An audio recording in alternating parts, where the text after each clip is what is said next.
Now, I find it interesting that you said your parents had a challenge with you being vegetarian, and then such a huge, another aspect of your life is that you are a raw Uh-huh. food chef. And you are actually well known for the work that you do with raw food. For instance, Shiva Ray has mentioned you before. New York Times best-selling author Chris Carr has mentioned you, as well as Alicia Silverstone and Today.com, just to name a few people that have experienced what you do. Tell us a little bit more about that journey. Absolutely. So I went vegetarian in high school. I was just really sensitive, highly sensitive, but I didn't know anyone who was a vegetarian until I went away to that summer camp my last year before graduating high school, and I made my first vegetarian friend. And I was like, oh, well, I always would cry at the dinner table when we were eating meat, like especially if on the bone, it would make me cry. But it was like, eat it anyway, and I just thought you had to suffer through and eat it. So I had a natural inclination to vegetarianism. And then when I started learning more about, factory farming and all of that, I became vegan when I was in college. And then what happened was I knew I was meant to become a healer. The summer of, it was 2001, I had a friend. I had already had people in my life that had attempted suicide in my life, and then I had a friend that committed suicide, or they don't say it like that anymore. They say died by suicide, because it's supposed to be like you don't want to say like committed, because it makes it sound like the person was wrong. So we're not trying to demonize them. Yes. So it's like she died by suicide, and I had actually been suffering with depression that summer. Although I wasn't suicidal, I didn't have suicidal thoughts, but it just made me think about my own mental health. And I started to take St. John's wort, and that was when I got certified in Reiki. And I moved to Atlanta, and I went to a talk. This woman was giving a free talk at the health food store about healing cancer with the raw food diet. And growing up in the 80s, that was always a thing, like cure for cancer. Like, what do you want to do, Billy, when you grow up? I want to find the cure for cancer. And so right. I went to this talk, and the woman had healed cancer, and she had a few other people get up and share this guy, he had gray hair and it turned back to its original color, and it was very fascinating to me. It just captivated me. I was 23 years old in 2001. I ended up taking a class, a raw food class, at this place called the Living Foods Institute, which is an Ann Wigmore based school in Atlanta. And I ended up volunteering at this place called the Sprout Cafe with this woman, Jackie Graff, who is now an ancestor, but she taught me a lot about raw food chef. I used to help in her kitchen, and I became 100% raw foodist. At that time, there were different potluck groups and support groups in the early 2000s in Atlanta. The veganism had not blown up like it now. I mean, it was very weird, and the internet and social media didn't exist. The internet was just getting started, so there were only 3 or 4 or 5 websites that had anything to do with raw food, and there were only a handful of raw food recipe books. There really wasn't that much, but something just captivated me, and I just felt so amazing. I just felt high on life naturally. I was never really that into smoking cannabis, really. But occasionally, but I was never regular about it. But I just remember trying to smoke while I was a raw foodist, and I just was what? I'm already so high on life. I don't even need this at all. In fact, it's not doing anything for me. And I just was really, I don't know. I just became captivated by it. My depression was gone. I had suffered with seasonal allergies my entire childhood, and I was on prescription allergy medication my entire childhood. And my allergies were gone and still are to this day, even though I'm not 100% raw foodist anymore, and I'm not even 100% vegan all the time anymore, although I'm mostly vegan. I'm not always strict. But I still don't suffer from allergies. It's really interesting. So yeah. That's amazing. Yeah, because I'm a juicer. I juice every single day, and I'm doing organic vegetables and fruits. So I'm always, quietly, encouraging people, hey, would you like to try some juiced beets? You haven't felt a high like this, or would you like to do juiced ginger? The combination is unbelievable, and it literally changes your life and gives you this kind of stimulant and experience that you can't get from anything else. And I'm so grateful that you are speaking about it, because so often people are looking for some way to kind of break old habits. And I think if they realized how accessible and how easy and how amazing it really is to look into becoming vegan, look into the raw food world, you can have so much more, take back the dominion of your life, take back your sovereignty from a lot of things that we've been kind of just misinformed with on how to deal with things on a daily basis. And you're killing the game, as they say. I just love it. Well, you were the winner for the best raw awards for 2014 for Hot Love Chocolate Truffles. Yeah. Do you mind? Okay. That's great. So when I became 100% raw foodist back then, we had to give up chocolate because there was no such thing as raw chocolate back in the early 2000s. So it was like, if you're going to be raw, you've got to you could do carob, but you've got to give up chocolate. So we all gave up chocolate, me and my 100% raw foodist friends back in ATL back in the day. We gave up chocolate, and then David Wolf rolled through town. It was 2004. And he rolls through town and he gives this talk. He's like this raw food guy that we all followed back then. I went on in later years to actually work in the kitchen at a couple of his retreats. But he shows up and he gives this talk about raw cacao, like how you can actually eat chocolate. You don't have to toast it or cook it. You can do, eat the cacao nibs and the powder and all this stuff. And it was like this huge revelation, because I'm a chocolate lover. My mom is a chocolate lover. I just grew up, we all love chocolate. And I started making raw chocolate truffles back, in 2004. And then as the years went on, I just perfected the recipe. And I had a friend in my life, his name was Nathaniel. He was really into making raw chocolate. It was years later, and he kind of helped me tweak my recipe as well. So I got to give him credit. But I perfected my recipe maybe about 12 years ago or something. Nice. And I started just making them all the time and selling them. And so I entered a contest, the Best of Raw Awards, and they have all different categories. So many different categories that they had a category specifically for raw chocolate truffles. So that was the category that I won that year, and I was totally surprised. Actually, I was a speaker at that conference that year, and I didn't know that I had won. I was I led a panel discussion on something else, and then I found out that I won the award. I was like, oh my gosh. So that's fantastic. Do you still make the truffles now? I still make the truffles.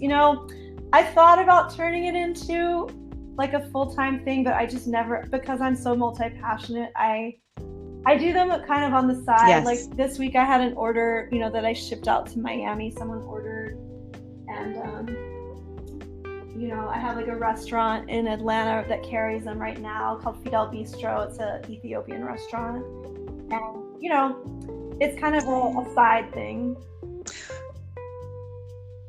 Well, I love it. It sounds like Atlanta has been an amazing part of your journey and your life experience. when I was looking at your bio, you were also saying that your passion for raw foods led you into the Black holistic community in Atlanta.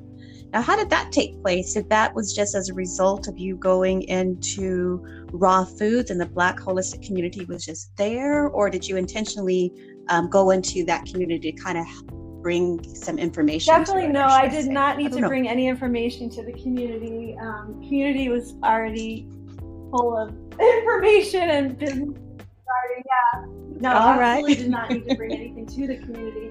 But like, so I became, 100% raw foodist. I was really strict. This was in 2001. And I had just taken the course at the Living Foods Institute. I was volunteering at Sprout Cafe with Jackie Graff.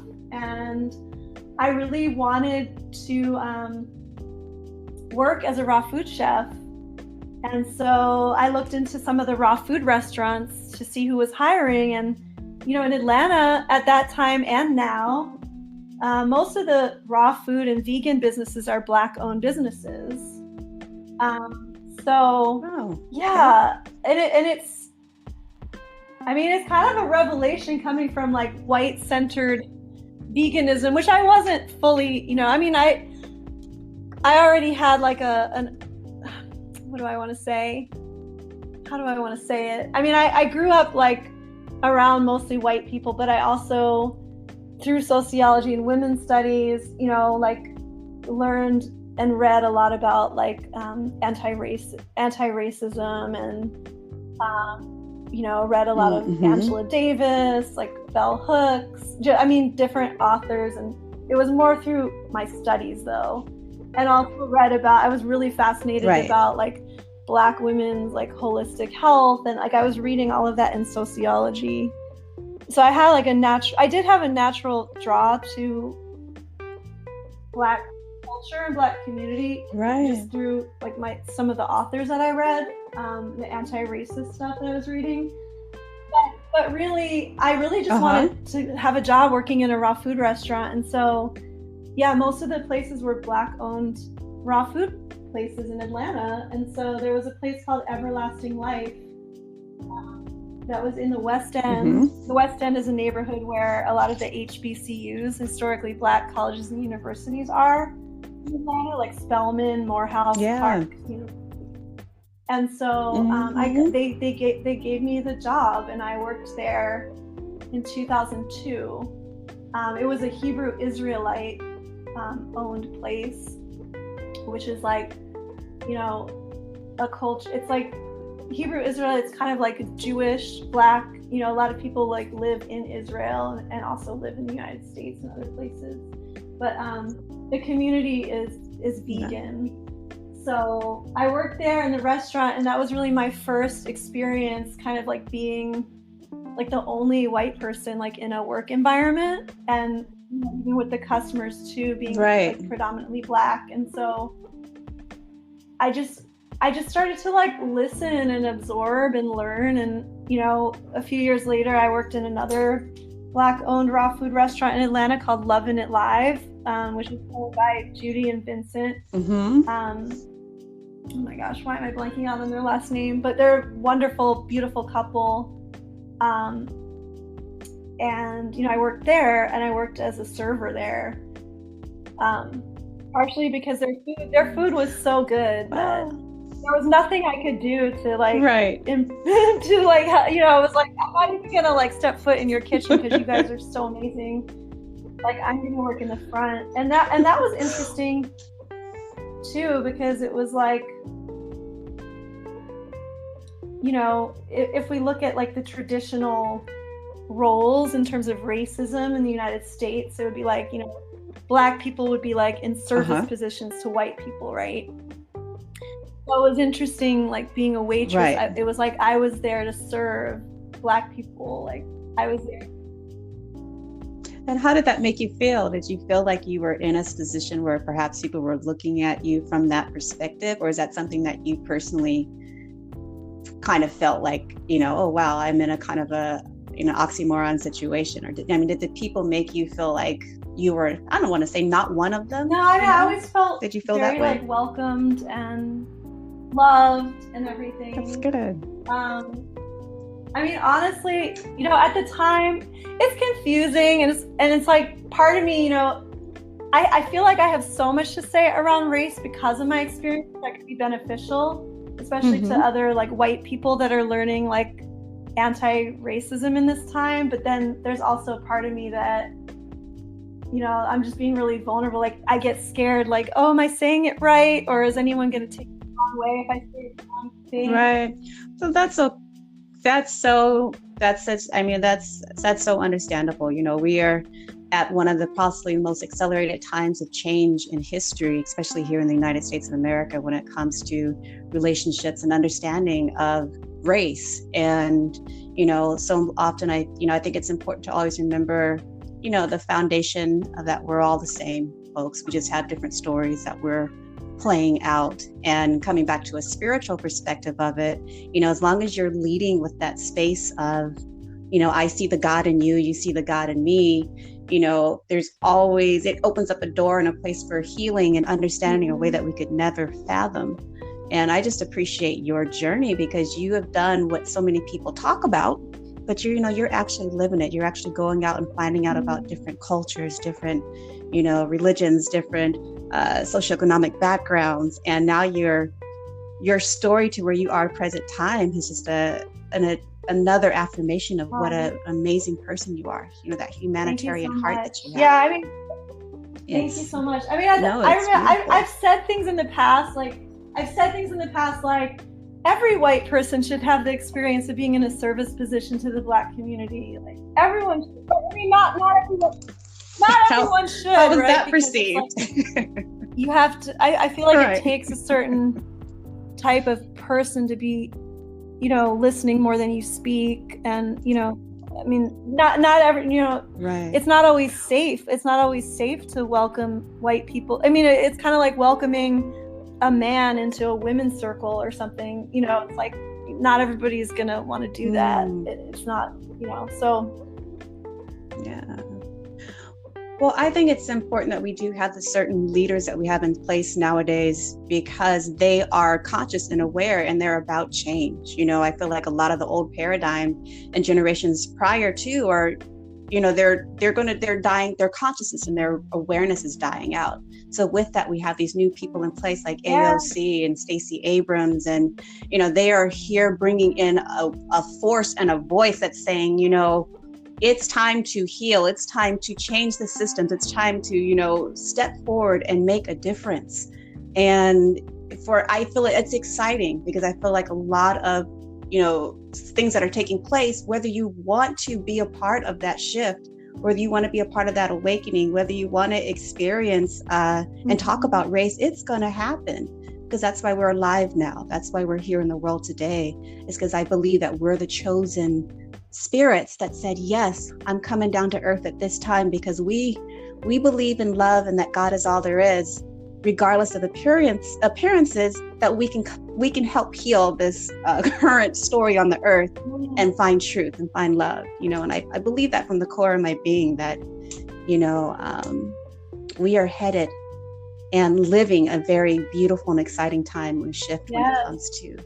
Yes, it's so exciting. I mean, you know, gosh, I mean, there's a part of me that wants to even say more around like it's been so profound. I'll just say it's been such a profound journey for me, like since 2002 when I did start to work in the Black-owned raw food restaurants and things. Because as white people, we grow up, you know, turning on the news and it's like all the crimes are committed by Black men, you know, or just if we look at the justice system with like, you know, for instance, like cannabis and the people that are profiting off of it now while they're still, you know, the Black community has been, you know, convicted of crime, of cannabis-based like crimes, and people are still like locked up for it and all of this stuff. But the whole experience has given me such a more understanding, and I really stand with a vision of like, as you said, like AOC, Stacey Abrams, like I see Black women and women of color, you know, in political leadership positions is one of my visions. And Yes. No, it's exciting, and it's, I'm just so grateful for people like you, because you're willing to acknowledge because I think one of the greatest problems within our culture and society and just in the world today is just not acknowledging. You've got to start somewhere, and you have to start with saying, yes, this is what's happening and taking place. And then, being in that space of where you're willing to open up your eyes and let go of old beliefs and allow new understanding, and creating dialogue that like you and I are having right now, so people can talk about it. We've got to have it to where it's so comfortable, and people are used to witnessing and watching people going through that healing process of, awakening from an old story, old ideas that were fed to you, and really being able to embrace this, this one life. They talk about the rainbow tribe, and it's happening now. We are coming together. People are waking up. They're saying, hey, I'm no longer identifying with a sexuality. People are no longer identifying with their gender, religion, age, all of these things that are controlling us and keeping us separate. And I just love, race just happens to be one of those. Here in the United States of America, it is one of the strongest stories that keeps us separated. And I know it's so prevalent right now because it's time to heal it. This is the time. And we're here because we are the ones that are here to help push it to that next level. So the children that come after us, they're like, I can't believe you guys are actually, over here arguing about race, because we've healed it within the humanity, within the spiritual experience. And and just to pivot on through, you actually worked with Stacey Abrams, didn't you? Yeah, I went through like a really challenging period in my life. About 4 years ago, I went through a breakup of a long-term relationship that I was in, and I was feeling called to move back to Atlanta, and Stacey Abrams was coming up in my field, because she was starting to campaign for governor, and I thought, wow, when I go back to Atlanta, I really want to volunteer for her campaign, because something about her energy, I just resonated with her energy. She felt very genuine and very pure in her energy. Not at all like how some people say, oh, all politicians are slimy reptilians or something. I'm like, her energy was so genuine and from the heart. And I went on her website and I saw that she was hiring, and it was interesting going back to my sociology degree, because I had never really quote unquote used my degree. I mean, I used my degree to question everything about our healthcare system, society, food, just all these different things. But I ended up applying and I got the job. And I was a field organizer for Stacey Abrams in 2018 for when she was governor.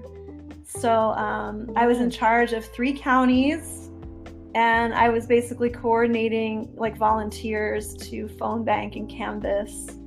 And I thought it was really cool because when Oprah, promoted Stacey Abrams on the campaign, she came to Atlanta, she came to Atlanta and spoke. I wish I could have seen her, but we were working so hard we couldn't take a break to go see her because we were on the ground. But I watched the recording, and she mentioned my county and my city in her speech, and that she knew someone from my county and my city. And it was I kind of had this moment of oh my gosh, I'm from Agape and she's been to Agape, and Michael Beck was on Super Soul Sunday, and here out of all the people that get assigned to this city and county that Oprah actually is connected to, it's me. I felt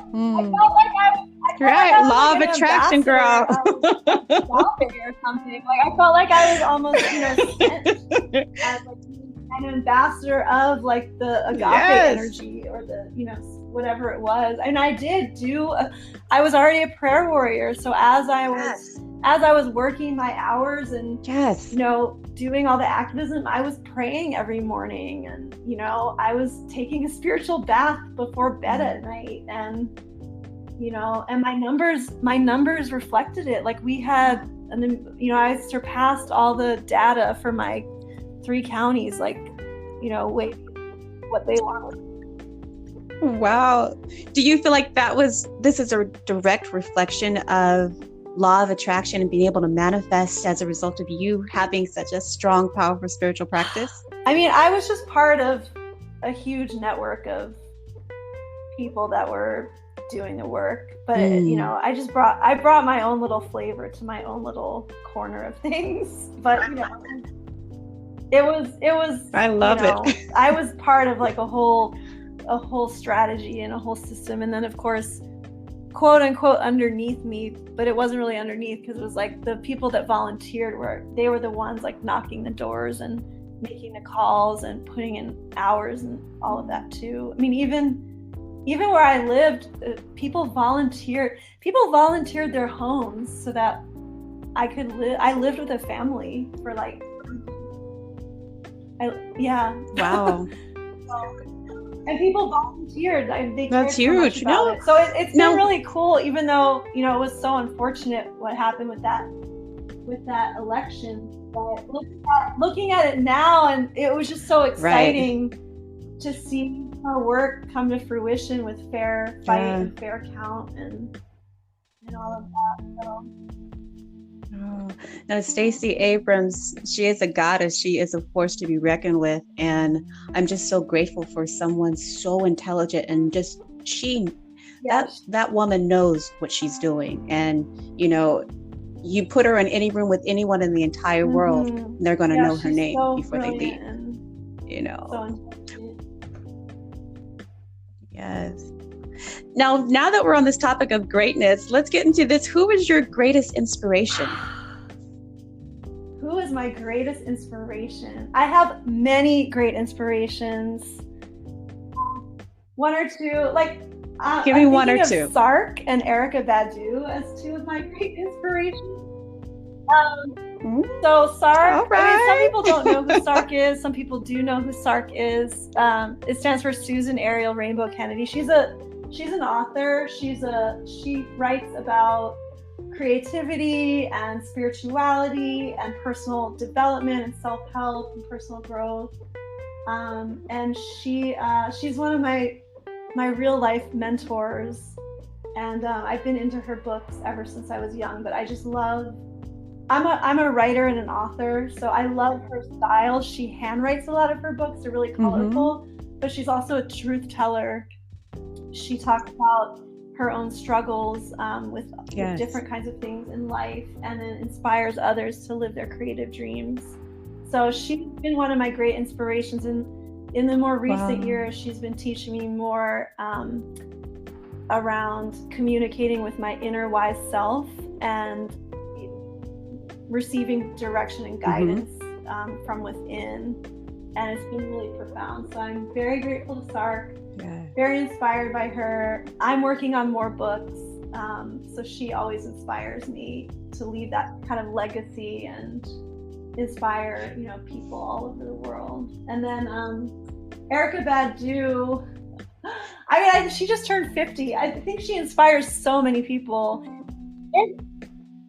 Baduism. What's fascinating to me, and you said something about like the Rainbow Tribe or something, or I forget, but like there's this whole community since I've been back in Atlanta, and I'm in my 40s, but there's all these young Black healers who are in their 20s.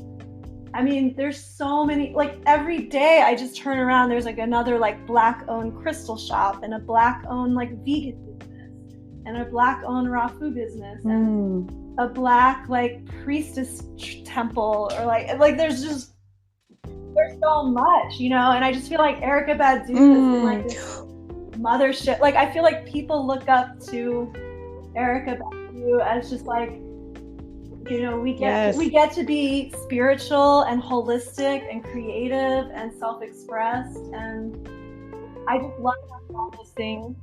Yes. Well, she represents so much of an aspect of the African American community and culture, because one thing Black people are is that Black people are spiritual, and so often it was originally so much within the Christian religion base, which is beautiful and amazing. But if you go back to Africa, So much of it is this indigenous connection to the earth. It's indigenous connection to the crystals, indigenous connection to, there wasn't any such thing as bad food. That's kind of an American corporate concept and idea that we were force fed. But, Black people, African Americans have always been spiritual. They've always been living this life connected to the earth, connected to the nature, connected to something deeper than. And because of the journey of being African American in the United States, that connection has been, personified to the next level in order just to survive. And it's just beautiful to see it now, to where it's become so mainstream that more Black people are comfortable with being connected with, meditation or connected to crystals. And it's not seen as something like, I don't know, third worldly. It's just innate and natural to who we are as people. That's beautiful. I love that you love Miss Badu, and you said the name of the author is Sark, S-A-R-K. I have so many people that inspire me, but those are the two that came to mind today in this moment. Now, if you could collaborate with anyone in the world, who would it be? Who would you choose? Janelle Monáe. Yes. He has this little organization called Femme the Future. I don't know where that beat came from. I apologize. That was me. She's supporting women and girls. Okay. I love her so much too. She's also one of my inspirations. I love how fearless she's been around speaking about her own sexuality and being a political, activist. And I love how multi-creative she is with the different genres, acting, singing, I'm really inspired by Afrofuturism, and she represents that so well. I loved her Dirty Computer, what do you call it? The movie, the film. There was a name for it, what she called it. It was a, anyway, I'm blanking out on what it was called. Dirty Computer she had, when she came out with that album. That's okay. She released a whole film, a whole movie basically, and it was really beautiful. So yes, that's right. Yeah, I'm really inspired by her. I'd love to collaborate with her on some. Wow. Now, I know on your website, DeborahMazer.com, if you sign up, that you'll receive a free copy of Morning Rituals Playbook. It's Am I saying that right? A short free ebook that I have that's basically 25 ritual ideas to create a morning ritual, basically. So I'm a big proponent of having some kind of daily practice that's helped me a lot. So whether it's yoga, meditation, journaling, scripting, maybe it's making a green smoothie, or you make your green juice. So there's different ideas on there to help, because I know for me as a creative person, as an entrepreneur, and then someone that, deals with, anxiety or different things like that, it's been so helpful to me to have daily practices, exercise, breath work, yoga, meditation, journaling, gratitude, different things, communicating with my inner wise self, and getting guidance. So, yeah. Beautiful. Now, let me ask you, what is the next step for Deborah Mazer? What do we have to look forward to? I'm working on a couple different group coaching programs that are going to be geared towards spiritually and creatively supporting entrepreneurs and people that are heart-based, spiritual and heart-based businesses. And then I'm also working on a couple more books. I'm writing my own story, so I'm really excited about that, and also very scared, but I'm working on it. I'm working on it every week. And then I also have a raw food recipe book that I want to go ahead and publish. That's, recipes that I've been collecting over the years. So those are some of my projects that I'm working on. Well, beautiful. Deborah, my very last question that I ask all of my guests that join us here. Do you believe in heaven on earth? Yes! And do you believe it exists right here and right now?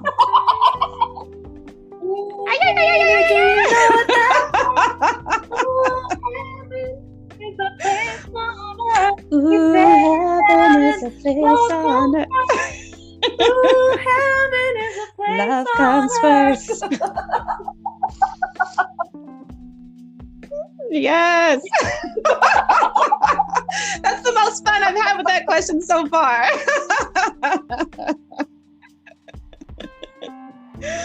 Well, beautiful. Deborah, I've just had the very best time just getting a chance to learn more about you.